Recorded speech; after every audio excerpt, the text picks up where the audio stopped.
Welcome back to the channel.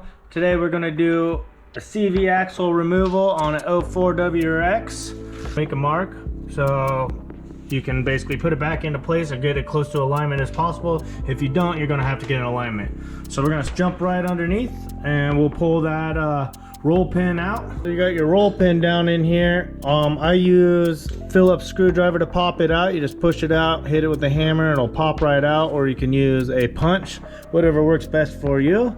First, you remove your brake line bolt and your sensor brake line bolt. After that, you can remove the CV axle nut over here. Then you're going to undo the bolts for your strut.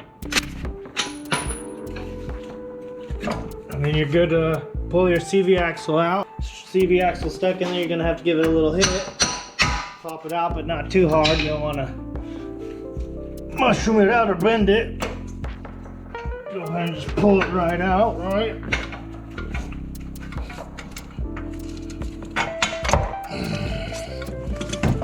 Boom. CV axle removed. That's how you remove the CV axle. For the next video, I'm going to install a CV axle. So go ahead and follow up for that next video. Well, thanks again for watching. And if you haven't yet, like and subscribe. Thanks again and have a great day, you guys.